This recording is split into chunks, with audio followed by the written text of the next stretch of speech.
अब हम जो है डेंगू फीवर को थोड़ा और डिटेल में पढ़ते हैं। डेंगू फीवर जो है वो सिंपल है, जो अभी तक हमने पढ़ा है कि ये मोस्ट कॉमन आर्बो वायरस है, वायरल डिजीज़ है, डेंगू फीवर से होता है, डेंगू फीवर का वायरस है। फ्लेविवायरिडी फैमिली है, अभी हमने वायरिडी फैमिलीज पढ़ी हैं, तो फ्लेविवायरिडी फैमिली का मेंबर है, सिंगल स्टैंडर्ड आरएनए और एनवेलप्ड वायरस है, जो कि ऑल हेमरेजिक, जो वायरल हेमरेजिक फीवर के सारे वायरस है सिंगल स्टैंडर्ड एनवेलप्ड वायरस होते हैं। ठीक है, इसके 5 सीरोटाइप हैं। वैसे देखो आपको ज़्यादातर जगह पे 4 सीरोटाइप लिखे हुए मिलेंगे, तो यूजुअली ऐसा आप अलग से भी लिख सकते हो कि इसके 4 सीरोटाइप हैं। डेंगू को हम DEN करके लिखते हैं, DEN। So DEN1, DEN2, dengue virus 2, 3 and 4। अभी कुछ ही टाइम पहले इसका डेंगू वायरस 5 भी आइसोलेट हुआ है, जो कि इंडिया से नहीं हुआ, बाहर से हुआ है, तो इसलिए डेंगू वायरस आपको 4 मिलेंगे, कई बुक्स में मिले लिखे हुए, but you should know overall dengue virus 5 है। ठीक है, वेक्टर इसका एडिस एजिप्टाई आप पढ़ ही चुके हो, डे टाइम में काटता है। ये बड़ी अच्छी चीज़ है कि जो क्या कहते हैं, अच्छा नहीं कह लो या बुरा कह लो, जो भी कह लो, कि जो डेंगू है वो डे टाइम में काटता है। तो ऐसा नहीं है कि रात को ही प्रोटेक्शन चाहिए, दिन में भी आपको प्रोटेक्शन करना पड़ेगा बाय दिस डेंगू वायरस, यानी एडिस एजिप्टाई का जो मतलब मच्छरों से मॉस्किटो रिपेलेंट लगाओ या कुछ भी लगाओगे, इसलिए प्रिवेंशन के लिए ये बड़ा इंपॉर्टेंट चीज़ है। दूसरा एक खास बात ये है कि ये जो वायरस है या जो अपना एडिस एजिप्टाई है, वो एक ऐसा मच्छर है जो कि उसका अपना एक मील लेने के लिए वो मल्टीपल लोगों को काट लेता है। मतलब एक पर्सन को काटने से उसका पूरा जो मील है वो पूरा नहीं होता, वो एक को काटेगा, फिर दूसरे को काटेगा, फिर तीसरे को काटेगा। इसलिए मान लिया उसने एक को काटा और उसमें इन्फेक्शन है या कुछ है, तो वो दूसरे को फैला सकता है। ठीक है ना, तो ये आपको ध्यान रखना है कि हाँ, ये मल्टीपल लोगों को काट सकता है। दूसरी बात ये होती है कि जो एडिस एजिप्टाई है ये तभी इन्फेक्टिव होता है, भाई मच्छर काटेगा किसी को तो इन्फेक्शन होगा उसके अंदर, दूसरे को फैलाएगा वो। ठीक है, तो ये तभी काटेगा जब वो जो पर्सन है जिसको काट रहा है वो वायरेमिया स्टेज में हो। वायरेमिया स्टेज में तो उसके ब्लड में वायरस होना चाहिए अच्छा खासा। ठीक है ना, वो कब होता है? फीवर से एक दिन पहले, और फीवर लगभग इसका 5 डेज का है, तो 5 डेज जो फीवर के लास्ट डे के आसपास तक।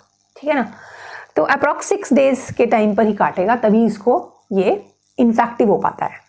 इसका इंक्यूबेशन पीरियड आपको याद करना है 3 to 14 डेज, यानी फीवर होने से पहले 3 to 14 डेज ये बॉडी में लगा देता है, तो that is an incubation period.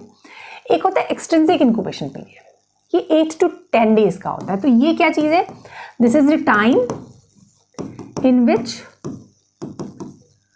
Mosquito become infective, sorry mosquito is able to spread the infection,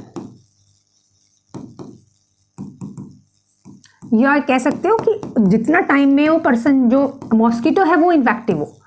ऐसा क्यों होता है? जब मच्छर उसको काट लेता है तो उसकी जीआईटी में वायरस जो है मल्टीप्लाई करेगा, फिर उसकी पूरी बॉडी में फैलेगा, फिर वो आकर वहाँ पर सलाइवरी ग्लैंड में इकट्ठा होता है, फिर वो जब दूसरे पर्सन को काटता है तब वो जाकर उसको इन्फेक्ट कर सकता है बेसिकली। ठीक है, तो ये जो टाइम है एक्सटेंसिव इंक्यूबेशन पीरियड, ये भी बहुत इंपॉर्टेंट टाइम होता है, जो कि 8 to 10 डेज का होता है।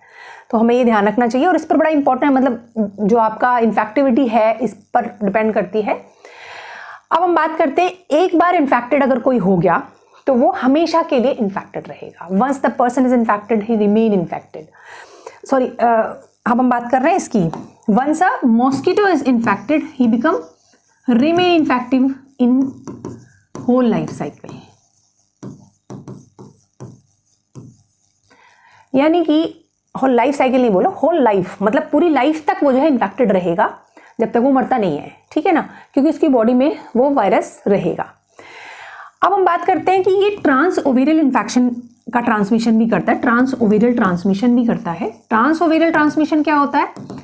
जो अपनी प्रोजेनी को इन्फेक्ट करेगा, यानी एक मॉस्किटो अपनी प्रोजेनी को इन्फेक्ट करेगा, किसके थ्रू? थ्रू ओवा, क्योंकि इन्फेक्टेड ओवा जब होते हैं, जब जैसे ओवा इन्फेक्टेड हुए, उनसे जब मॉस्किटो बनेगा तो वो उसको उस मॉस्किटो के अंदर भी इन्फेक्शन आ जाएगा, तो इसमें ट्रांस ओवेरियल इन्फेक्शन भी होता है, समझ रहे हो? और जो एडीज है वो इसका प्रिंसिपल रिजर्वायर है। ठीक है ना, Aedes is a principal reservoir and human is also, sorry, animals and Aedes is the principal reservoir. Basically animals जो है वो भी कम रिजर्वायर होते हैं, इसमें मेनली जो रिजर्वायर है वो भी एडीज है, but sometimes any animal can also be you can say क्या बोलते हैं उसको हम, it's is not a natural, मतलब एनिमल जो है इसके नेचुरल में नहीं आता है, एनिमल भी अपॉर्चुनिस्टिक रिजर्वर में काम करता है। लेकिन कुछ एडीज ऐसे होते हैं, जैसे ये तो एडीज एगिप्टाई है, एडीज एगिप्टाई का जो मेन है वो प्रिंसिपल रिजर्वर सिर्फ एडीज एगिप्टाई है, मतलब डेंगू के केस में, ठीक है। अदर एडीज जो होते हैं वो may be not a primary reservoir, वो एनिमल में भी चले जाते हैं, तो उतने ज़्यादा इन्फेक्टिव नहीं होते, ठीक है। आप सिर्फ ये याद रखो कि Aedes is a principal reservoir. जो टाइप 5 होता है स्पेसिफिकली, वो चाहिए उसको सैल्वेटिक साइकिल। सैल्वेटिक साइकिल मतलब जैसे एनिमल की रिक्वायरमेंट है, अभी जो मैं बता रही हूँ कि उनको सैल्वेटिक साइकिल चाहिए। सैल्वेटिक साइकिल क्या है कि एनिमल के अंदर जाकर भी वो कुछ पार्ट अपना लाइफ साइकिल का रोल प्ले करेगा। लेकिन जो हमारे टाइप 1 से लेके 4 हैं, बस आपको ऐसे याद रखो फिलहाल कि टाइप 1 से 4 तक जो होते हैं उनमें सिर्फ एडीज है। जो टाइप 5 है उसमें साथ में एनिमल भी चाहिए। आप ऐसे इसको सिंप्लीफाई करके याद कर सकते हो, ठीक है। अब हम बात करते हैं पैथोजेनेसिस की। पैथोजेनेसिस में बड़ी एक इंपॉर्टेंट चीज़ होती है कि जब वायरस का इन्फेक्शन किसी भी एक सीरोटाइप से होगा, क्योंकि 4 सीरोटाइप तो मेन है इसके, एक किसी सीरोटाइप से हुआ, ठीक है, तो उस सीरोटाइप के अगेंस्ट में वो लाइफ लॉन्ग उसमें इम्यूनिटी आ गई, ठीक है। लेकिन अगर किसी और सीरोटाइप से होगा दोबारा से इन्फेक्शन, तो कई बार ऐसा देखा गया कि बहुत सीवियर इन्फेक्शन हो जाता है वो, ठीक है ना। तो इसका कारण है एंटीबॉडीज। अभी हम एंटीबॉडीज पढ़ेंगे कितनी टाइप की एंटीबॉडीज में डेवलप होती है, that's very important question for exam purpose also. तो पहला जो इन्फेक्शन है वो यूजुअली माइल्ड होता है, हो सकता है किसी में सीवियर भी हो जाए, बट यूजुअली माइल्ड होता है। बट सेकेंड टाइम अगर दूसरे सीरोटाइप के डेंगू से इन्फेक्शन होगा तो वो पहले के कंपेयर में सीवियर होता है, ज़्यादा सीवियर होता है, ठीक है जी। अब इसमें 2 तरह की एंटीबॉडी प्रोड्यूस होती हैं, इनसे आप समझ में आएगा कि वैसा क्यों होता है। One is neutralising antibody, another is non neutralising. नाम कहाँ से आया? न्यूट्रलाइजिंग एंटीबॉडी मतलब जो कि अगर वो पैथोजन है, जब वो पैथोजन आएगा बॉडी में, जैसे एक बार तो पैथोजन आया, एंटीबॉडी डेवलप हो गई, अब वो पैथोजन दोबारा अगर आएगा या उससे सिमिलर आएगा तो वो क्या करेगा, उस जो एंटीबॉडी है उस पैथोजन की बायोलॉजिकल इफेक्ट को न्यूट्रलाइज कर देगी, यानी कि बॉडी को इम्यून कर देंगी। तो that is known as neutralising antibody. इसलिए जो न्यूट्रलाइजिंग एंटीबॉडी डेवलप होती है वो बॉडी के लिए प्रोटेक्टिव होती है उस इन्फेक्शन से। जो नॉन न्यूट्रलाइजिंग है, यानी वो उसको न्यूट्रलाइज नहीं कर पा रही उसके बायोलॉजिकल इफेक्ट को, वो प्रोटेक्टिव नहीं होती बॉडी में, ठीक है। तो एक तरह की एंटीबॉडीज तो होती है न्यूट्रलाइजिंग एंटीबॉडी जो कि प्रोटेक्टिव है, जो बन रही है ह्यूमन के अंदर। Antibody produced against the infective serotype, यानी जिसने इन्फेक्ट किया, जॉन से हिमालय सीरोटाइप 1 से हुआ इन्फेक्शन, सीरोटाइप 2 से हुआ, जिससे भी हुआ, लाइफ लॉन्ग अब आपको सेम सीरोटाइप से दोबारा डेंगू नहीं होगा, ठीक है। लेकिन ये जो होती हैं वो कुछ अदर सीरोटाइप के अगेंस्ट में भी कुछ शॉर्ट टाइम तक के लिए इम्यूनिटी देती हैं। जैसे किसी को डेंगू हुआ तो अभी कुछ शॉर्ट टाइम तक कोई सा भी सीरोटाइप उसको इन्फेक्ट नहीं करेगा, ये इसमें न्यूट्रलाइजिंग एंटीबॉडीज बनती हैं। तो antibodies produced against infective serotype life long immunity दे रही है, also provide protection against other serotype which is short acting. समझ आ गया? अब हम बात करते हैं नॉन न्यूट्रलाइजिंग एंटीबॉडीज की। तो जैसे नाम बता रहा है, यानी कि ये प्रोटेक्ट तो नहीं कर रही है, न्यूट्रलाइज नहीं करेंगी उसके इफेक्ट को, यानी प्रोटेक्ट नहीं कर रही। लेकिन फिर कर क्या रही हैं ये क्या करती है? These antibodies are responsible for severity of secondary infection. तो क्वेश्चन आपका आएगा, एक फिनोमेना होता है जिसको हम बोलते हैं antibody dependent enhancement, ADE, antibody dependent enhancement of dengue virus. यानी इन एंटीबॉडीज के बनने की वजह से, यानी जो ये नॉन न्यूट्रलाइजिंग एंटीबॉडीज हैं उनके बनने की वजह से जो सेकेंडरी इन्फेक्शन है फ्रॉम द अनदर सीरोटाइप, मतलब सेकेंड टाइप जब कभी इन्फेक्शन होगा अनदर सीरोटाइप से, वो सीवियर होगा, और इसको हम बोलते हैं एंटीबॉडी डिपेंडेंट एनहांसमेंट। वो क्वेश्चन आता है एग्जाम में कि डेंगू में एंटीबॉडी डिपेंडेंट एनहांसमेंट क्या है। अब ये कैसे होता है ये थोड़ा देखना है।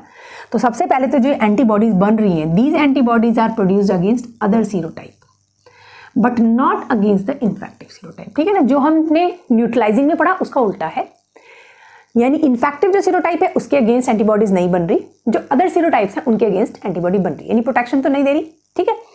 अब ये क्या करती हैं, ये एंटीबॉडी मान लिया, क्योंकि देखो सपोज करो किसी को टाइप 1 से इन्फेक्शन हुआ पहली बार, ठीक है, अब एंटीबॉडीज बनी, अब नॉन न्यूट्रलाइजिंग एंटीबॉडी मान लिया उसमें बन रही है, तो ये क्या हुई, टाइप 1 के अगेंस्ट नहीं बन रही, अब अदर सीरोटाइप्स के अगेंस्ट बन रही है, ठीक है, टाइप 2, 3, 4 के अगेंस्ट बन रही है। अब जब ये बन रही हैं, अब मान लिया टाइप 2 दोबारा से इन्फेक्ट करे बॉडी को, तो क्या होगा, ये एंटीबॉडीज उस टाइप 2 जो डेंगू वायरस है उसके साथ रिएक्ट करेंगी, बाइंड करेंगी मान लो, है ना, और बाइंड करके ये क्या करेंगी, ये उस वायरस की प्रोलिफरेशन को बढ़ा देंगी। वहाँ पर जहाँ पर वो वायरस आया है, जो मोनोन्यूक्लियर सेल्स हैं, मोनोसाइट्स वगैरह, उनको ले आएंगी ज़्यादा, और उन पर जो रिसेप्टर्स होते हैं FC रिसेप्टर्स, ठीक है, उन पे एंट्री करा के वायरस की ज़्यादा उनके थ्रू काम कराएगी और साइटोकाइंस भी रिलीज ज़्यादा कराएगी, जिससे कि प्रॉब्लम भी ज़्यादा होंगी पेशेंट को, और वायरल का इन्फेक्शन भी ज़्यादा कराएंगी, यानी वायरेमिया भी ज़्यादा होगा, तो सीवियरिटी ऑफ इन्फेक्शन बढ़ जाएगी। ये कारण है। ऑल्दो इसका जो मैकेनिज्म है मतलब बहुत ज़्यादा क्लियर अभी तक भी नहीं है, research is going on that this phenomena, but फिर भी these antibodies protect the pathogen against host cell immune system. उल्टा ये बॉडी को प्रोटेक्ट नहीं कर रही, पैथोजन को उल्टा प्रोटेक्ट कर रही है, और इसको हम बोलते हैं ADE, एंटीबॉडी डिपेंडेंट एनहांसमेंट। ठीक है जी, ये इसकी मैकेनिज्म है। इसको थोड़ा आप देखो।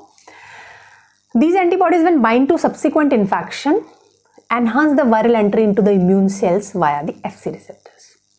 They increase the viral replication, they increase the cytokine release and increase the viremia, increase the pro-inflammatory response. That's why they cause severe secondary dengue infection.